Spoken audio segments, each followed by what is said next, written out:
14% की बढ़ोतरी सीधे एक बार अच्छे दिन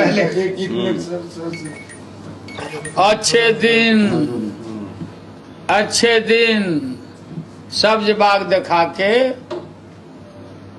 देश के लोगों को गुमराह करके सत्ता में आने वाली एनडीए की सरकार, नरेंद्र मोदी जी की सरकार ने पहला आज तोप चलाया है देश की जनता के छाती पर, गरीबों के। रेल भाड़ा बढ़ा के, भारतीय रेल के इतिहास में इतना बड़ा वृद्धि, इतना बड़ा भाड़ा बढ़ाना पैसेंजर का, गुड्स ट्रेन का, माल का, शायद मुझे जानकारी नहीं है, मतलब इस तरह का किसी आदमी ने नहीं बढ़ाया।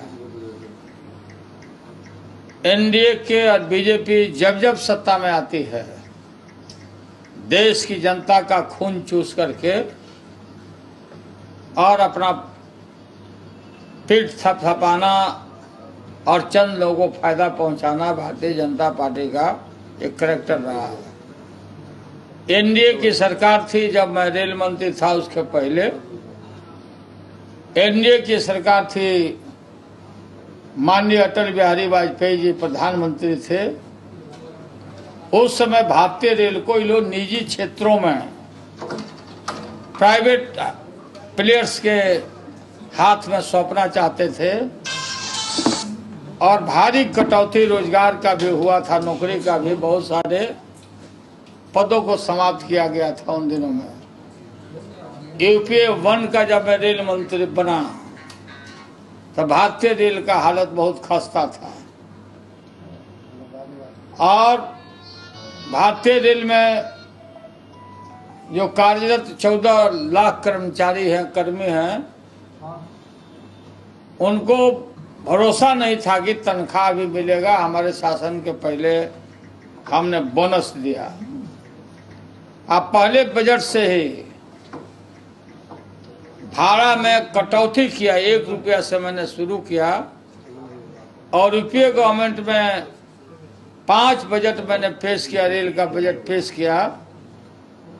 हर बजट में भाड़ा को हम कम करते गए, जबकि भारतीय रेल जो डीजल का कंजम्पशन है इंडिया में, भारत में 2/3 कंज्यूम अकेले रेल करता है, डीजल कंज्यूम करते हैं।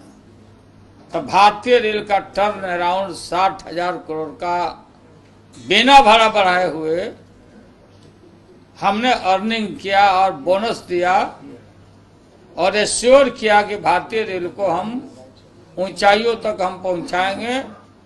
और भारतीय रेल की गाथा उस समय का, हम लोग के समय का, हार्वर्ड से लेकर के, एनसीआर से लेकर के देश और दुनिया में कि भाई ये क्या कायाकल्प हुआ है भारतीय रेल का, कैसे लोग आए, लोगों को हमने पढ़ाया, बताया। और आज जो ये भाड़ा बढ़ा, बेहद मैंने इतना बड़ा भाड़ा बढ़ा, सब क्लास पर बढ़ा। एक तरफ महंगाई बढ़ रही है, दूसरी तरफ और उसमें जले में नमक छिड़ने का काम हुआ।